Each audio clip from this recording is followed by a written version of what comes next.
নদীবেষ্টিত দক্ষিণের জেলা বরগুনার পাথরঘাটায় দেখা দিয়েছে সুপেয় পানির তীব্র সংকট।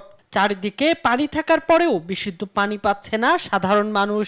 কাঠফাটা রোদে গ্রামের পর গ্রাম হাঁটতে হচ্ছে বিশুদ্ধ পানি সংগ্রহে।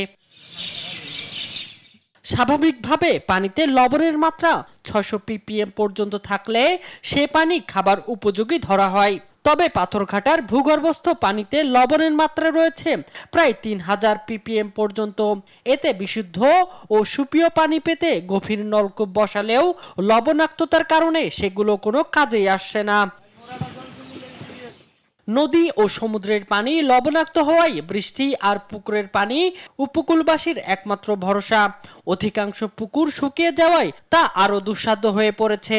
পৌরসভার ব্যবস্থাপনায় ও বেসরকারি সংগঠনের উদ্যোগে কিছু পানির ফিল্টারের ব্যবস্থা করলেও তা চাহিদার তুলনায় অনেক কম। পানি এহিন্দে মনে হয় 2-3 কিলো যাইয়ে এবার ওই 100 টাকা 200 টাকা 300 টাকা এরকম গাড়ি বেড়া দিয়ে 2 ড্রাম 3 ড্রাম পানি এনে এবার খাওয়া লাগে। বৃষ্টি হয়, সেই বৃষ্টির পানি পুকুরে রেখে দেওয়া হয়, তো সেই পানি সাপ্লাই করে তারপর সব এলাকার সকলে খায়। পাথরঘাটা উপজেলার বিশুদ্ধ পানি সরবরাহ নিশ্চিত করতে নানা পদক্ষেপ নেয়ার কথা জানান নির্বাহী প্রকৌশলী। এই বিষয়টা নিয়ে আমরা এখন কাজ করছি। আমি নির্বাহী প্রকৌশলী হিসেবে ওখানে অল্টারনেট কি সোর্স এখানে স্থাপন করা যায় সেই বিষয়টা।